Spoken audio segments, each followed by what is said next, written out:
In today's show, the Blazers hold on and beat the Jazz. We know who this team is now. They keep showing us. Welcome to Locked On Blazers. Let's get into it.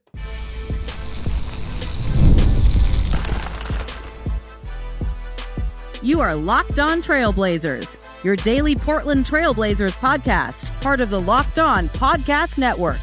Your team every day. What up, world? It's your past first point guard and Trailblazers reporter, Mike Richmond. You listen to another episode of Locked On Blazers, part of the Locked On Podcast Network, available wherever you get podcasts and also on YouTube. So thanks for making this show your first listen, coming at you each and every weekday, Monday through Friday. So make it a part of your daily routine. Make it your first listen. Tell your friends to do the same.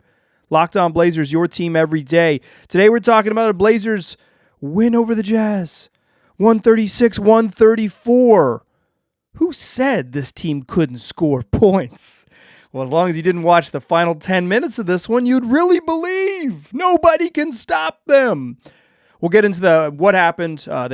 They almost blew. They did not blow. They held on to win, baby. They almost blew a 22-point lead in 10 minutes. It got a little dicey there in the final 30 seconds or so. I want to talk about what we know about this team, because I think while it's too early to make this sort of big specific judgments, with a lot of data, the how is right there in front of us. We know exactly how this team wants to play and what that means, good, bad, and otherwise.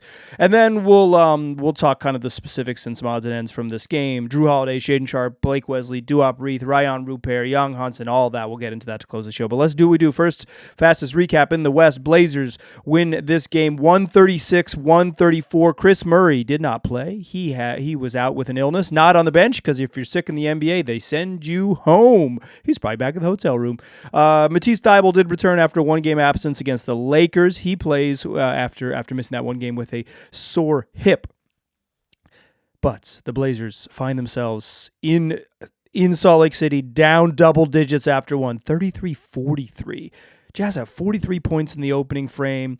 The Blazers shot well. They just lost the possession game and couldn't really stop the Jazz, who have been pretty good on offense this year. The Blazers had 6 first quarter turnovers. They score 33 points in a quarter. They should be in a pretty good spot. You give up 43 because you just don't win the possession game. They take have a lot fewer shot attempts. That'll happen to you. But then the reckoning happens. The second quarter, the Blazers take off. Absolutely take off. They just cannot miss. They drop 46 points. Oh my goodness.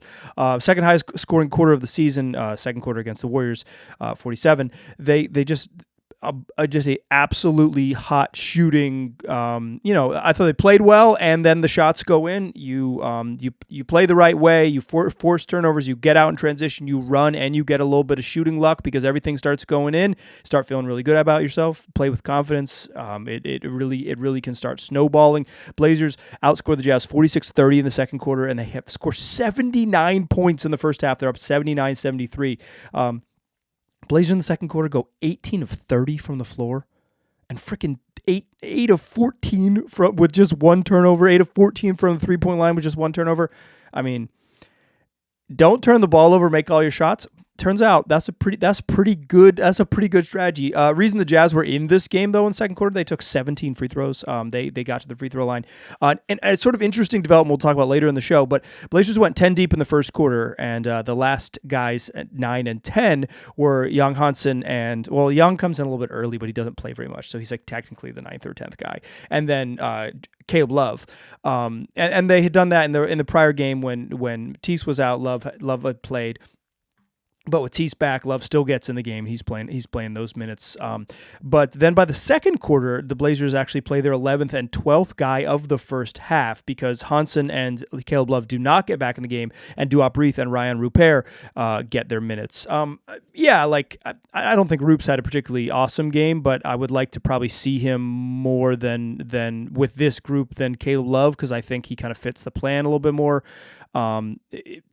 but I think they need Love. Sometimes they just might need Love's like a shot creation ability. But what he's doing is creating field goal attempts. He's doing the Delano Banton special. He's not creating buckets. He's creating shots. He's putting the ball on the rim a lot.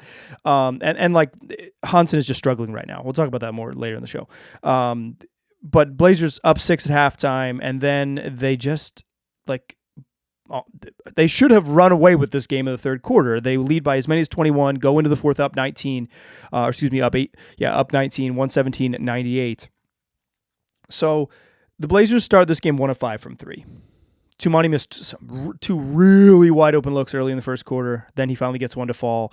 They make one of their first 5 threes, and it's like, yeah, bummer. They're generating some good looks. You can't be too mad about it, but you're shooting bricks, and that's kind of good. And the story of the season so far for them is that they've missed some shots while generating some decent ones. And they're going to shoot threes, and they're going to play fast. They're going to get a lot of shots up, right?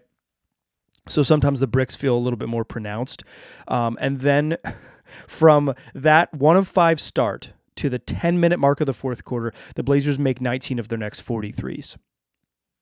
First of all, they took 43 pointers during that stretch of basketball, which is like not quite 40 minutes. It's 2 quarters plus the final, 10 minutes of the third. It's probably like we'll call it 3 quarters of basketball. A couple minutes of the first, couple minutes of the fourth. So like in 3 quarters they took 43s. Good for them. That's a lot, but it's a lot of positive reinforcement though when you're making half of them, 19 of 40 through the 10-minute mark of the fourth quarter. So they get to that point, right? Drew Holiday hits a step-back 3, cash, Blazers up 122-100. This game's over. I'm making graphics. I'm checking my notebook. I'm figuring out what kind of fun stuff I'm going to say about this beatdown. And the Jazz just don't go away. But they're not in the game, really. They just have, the Blazers just haven't closed. Like, you can feel the Jazz getting closer, and you can feel the Jazz struggling, or the Blazers struggling, Over the final 10 minutes of this game, the Blazers went 2 of 13 from the floor, 1 of 10 from 3. Drew Holiday got intentionally fouled at the end of this game, so really they took 5 total free throws here. In the 5 total free throw attempts to go with 3 total 2-point field goal attempts during the stretch. Like they just were, the offense just absolutely disappeared. Some of this is just like natural shooting regression, right? Like because you went 19 of 40 during the middle stretch of the game, you are just naturally at some point going to shoot worse. It came back in a hurry. I thought they missed actually some decent looks during this stretch, but they also, and I'll talk about this more in the second segment, they also just kind of like started to play to play the clock a little bit, play to end the game, which is a necessity, but it didn't help them. But in any case, 22-point lead with 10 minutes left. This game's over. They're up 9 with 1:55 left. This game should also still be over. But Keontae George gets a layup. Blazers shot clock violation. Couldn't get a shot on the rim. Shot clock violation. Keontae George again drives, scores. Then Drew Holiday, as the Blazers are kind of like sort of running out the clock, turns the ball over at the top of the key. Like they weren't that deep in the shot clock, but they were like clearly trying to milk a little clock there. Drew Holiday turns it over. Jazz get a run out. Cody Williams, who at some times during this game looked comically bad, makes a layup, and now all of a sudden layup. It's a 3-point game with 35 and a half seconds left. Yikes. So the Blazers take a timeout, get the ball back. Jazz don't have to foul. They got a full shot clock. They got both their timeouts. They're like, they can just play this out, and if they get a stop, they're in business. Shaedon Sharpe drives. The Blazers broadcast goes to this impossible to follow and totally unforgivable overhead angle. Walker Kessler blocks a shot. I have no idea what's going on. I'm just so mad at the camera angle for having this like bizarro Alfred Hitchcock crunch time angle. I cannot believe it. If you are listening, Blazer Broadcasting, cut that out. Cut it out. Just show the freaking game. So Walker Kessler blocks a shot. Who knows what happened? And the Jazz get to run the other way. And the Blazers sort of intentionally foul here.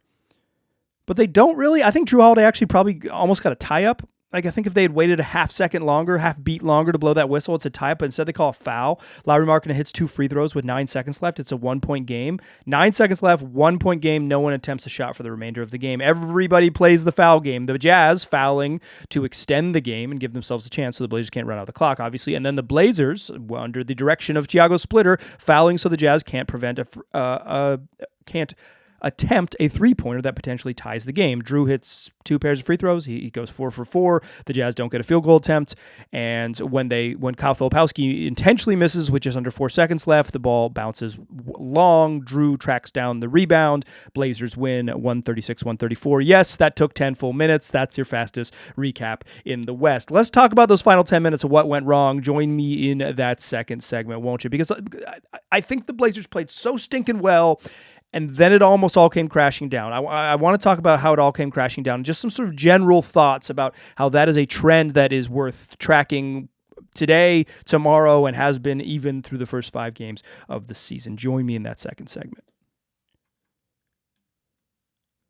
Before we do that, let's talk Peloton. Peloton is changing the game, shaping the future of fitness with a brand new Peloton Cross Training Tread Plus, powered by Peloton IQ. It's their most advanced equipment yet. It's designed to give you real-time guidance and endless ways to move. Whether you're running, lifting, or cross-training with your favorite instructors, you're gonna have a great experience because this is training reimagined. Peloton is built for breakthroughs with tools that help you plan, stay motivated, and reach peak performance. You're gonna love that Peloton IQ system because it offers real-time strength coaching. It's going to track your reps, suggest the right weights, corrects your form as you're going through your reps, and make sure everything is safer and smarter. Plus, they got a swivel screen. It's a game changer, so you can go straight from running on that Tread Plus, flip it around, hop on your mat, and move to strength training without missing a beat. And they got personalized class recommendations to keep you engaged, so you're going to get workouts tailored to your vibe and energy level each week. So let yourself run, lift, flex, and push forward with the new Peloton Cross Training Tread Plus today. Check it out at onepeloton.com. All right. So I told you, 10 minutes left. Drew hits this 3. I'm thinking this is a breeze of a podcast. It's time to celebrate. And then the Blazers melt down. I get mad at the Blazers broadcast. But they hold on to win, and it's better to learn a lesson in a dub, right? Because this was kind of ugly down the stretch, but it's better to learn this lesson and get the win and feel good about it and be able to watch the film and say what could have gone wrong than it is to super duper blow it and then feel terrible about it, right? I thought these final 10 minutes and really the final 6 minutes, they put Shaedon Sharpe back in the game. Final 6 minutes, with their dudes on the court, kind of emblematic of what has been their challenge this year. They're just not a good half-court team right now. And I want to add this caveat, which is barely a caveat. It's just an obvious thing. We often say, folks like me, that the first that you got to wait for 20 games for the sample size to be meaningful. And I think that's right. I think it's 15, 20 games. 20 is a good number where you say okay, this is real. This is you say, at this point in the season, you have these outlier games. You have these stretches where you either, shoot terribly like the Blazers did against the Clippers, or you shoot incredibly well like the Blazers did against the Warriors. And those just stretch the sort of, they push, they're too meaningful, too loud in the sort of sample size to be meaningful. There's too much variance in the single game performance to say they're actually the 14th best offense in the NBA. They're above average if you look at it. I don't care. I'll look at that 20 games in, right? I'll intentionally kind of avoid that stuff here on the program before that. But I do think early in the season, you can definitely figure out how teams want to play. What they do remain, what they are able to accomplish, I think is still up in the air. But how they want to accomplish it is very clear. And how the Blazers want to accomplish things this season is avoiding half-court offense. They don't want to play against set defenses. They want to run. They want to push. They want to play against, they want to push off live rebounds. They've been good at it. They want to push off steals. They've had at least 10 steals in every single game this season. They want to get out in transition. They want to force turnovers. They want to play, they want to get advantages, and they want to take advantage. They want to utilize those advantages either to score initially, to get to the free throw line, or to force bad matchups, bad pickups, or just miscommunications in defense and generate looks. Now, in the modern NBA, you take threes on the break. It is what it is. It's sometimes it can be a little frustrating, but it's many of those wide open 3-pointers. Those are quality shots. You're not going to get a better shot. So taking them at any other point during the possession, taking them early and in transition are good good shots. Like it's the way the sport works now. It's math, and it's also like the skill level of all the players in the court. Those are quality looks. We don't know what the Blazers are going to be on offense, right? I would guess bad is my guess, but they might not be. Like they might be, maybe Drew Holiday's the truth, man. Maybe this is he's really gonna guide them there. Maybe Jeremy Grant stays this hot. Maybe while those two things happen, Shaedon Sharpe finds his shooting form, et cetera, right? Like maybe it all happens and they're good, and I'm an idiot, right? I accept that is a possibility, but regardless of not knowing like sort of what they're going to be able to accomplish, how they want to accomplish it is very clear. And I'm going to use a stat from Cleaning the Glass. It's percentage of possessions that are played in the half court. This year, the league average is 78%. Last year, the league average was 79%. So that is what it's tracking there is how often do you play against a set defense. There is a difference between transition and fast break points. If you're curious, you cannot get a fast break in the box score. There are no fast breaks in the box score after a made basket, no matter what. But you can you can run off makes and have it scored as transition the way that tracking works on for Cleaning the Glass. It's not a fast break point in the box score. But the Blazers, they're near the bottom. They're near the fewest possessions in the league against half court defenses because they want to run, right? They want to run. But everyone in the league is in between, like, is in the 70s basically. It's like 73 to in the Clippers are one of the teams that plays the most half court offense in the league.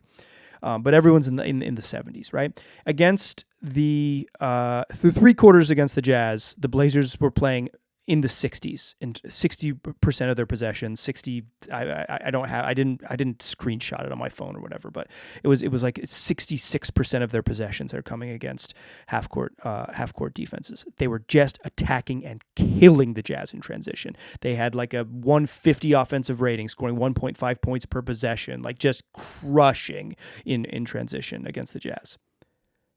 And then the final 6 minutes, particularly when Shaedon Sharpe got back in the game, they just took the air out of the ball. And you have to do that, kind of. That's part of it. You have to do that because the Blazers want to play fast, but if you play fast, it's a high possession game. When you're up, you want a low possession game. You want to reduce the number of possessions. You don't want to give the other team a bunch more possessions.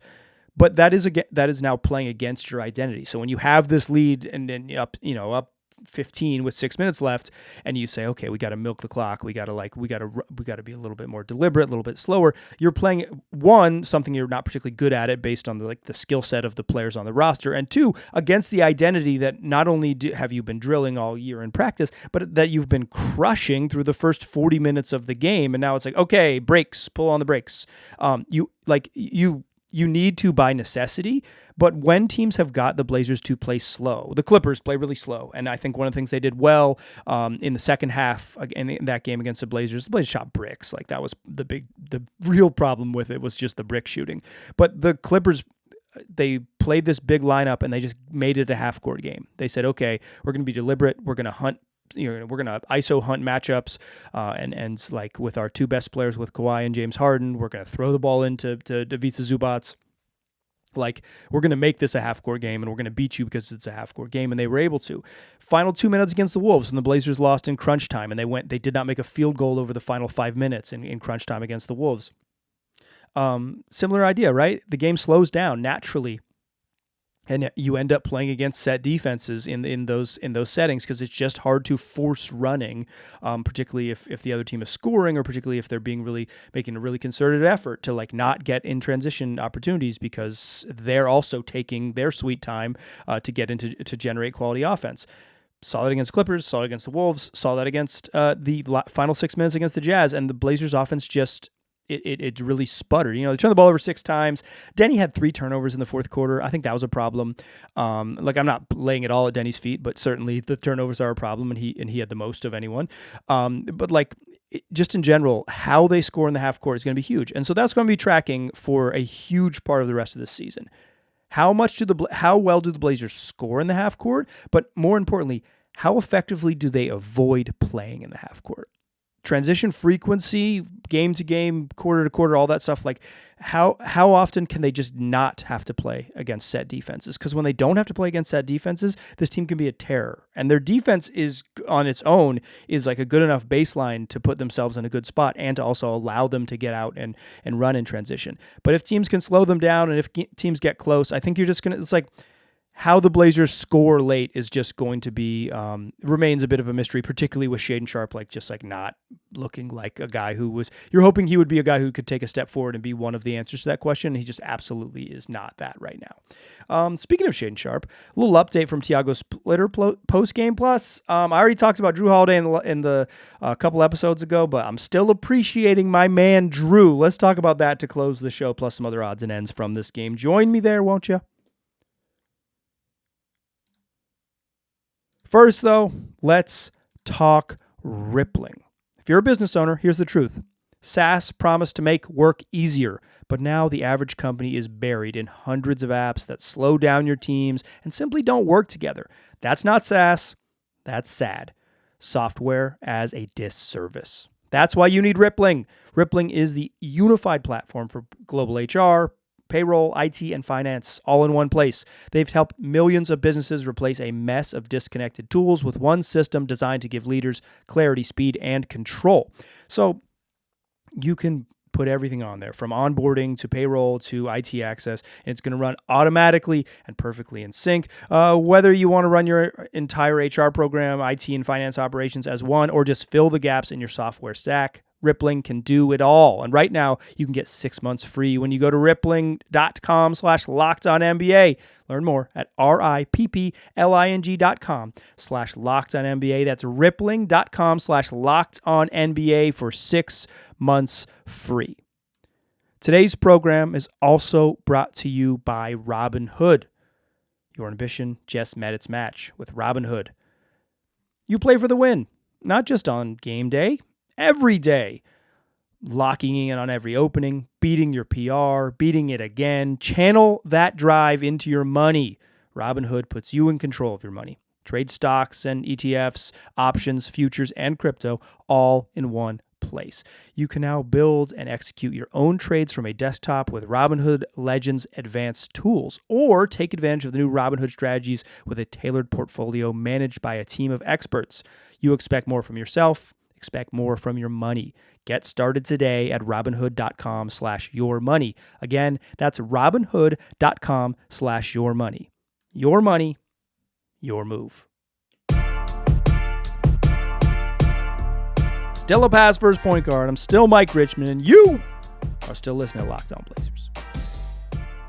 Let's start with this. Drew Holiday, I mentioned him in after the Laker game, that he's just been such a steadying presence, like that he's been able to be so solid and so useful without these like big demonstrative, like, give me the rock, let's go games. But it's just like he fills in the gaps. He's just a consummate role player. He was such a presence for them in this game. When they needed a bucket late, Drew's the guy who scores. He hits those big free throws down the stretch. Like, he did have a big turnover that almost cost him a game, to kind of put them in a real challenging position with 30 seconds left. But he's what they need. He's been exactly what they need. He lets them play the way they want to play on defense. He's been really solid on offense. Like, he's hard to ask for much more over the first 5 games of the Drew Holiday experience than we've gotten. I talked about him a bunch in a previous episode, so I'm not going to go deep. But if I appreciated him on Monday night when I was recording that other episode, it's now late on Wednesday night. I am still appreciating the Drew Holiday experience a great deal. He's been really solid. He's been like, it's hard to qualify best player because I think Denny's probably been their best offensive player, but like Drew he's been exactly what you could possibly want from him. He's been great. Shaedon Sharpe hit some 3-pointers in this game. Really good to see. He hit 4 of 5 threes. A big deal, or hit 4 of his first 5 threes, I should say. He finished 4 of 8 from 3 because he missed some late, but he's 5 of 30 from deep coming into this game.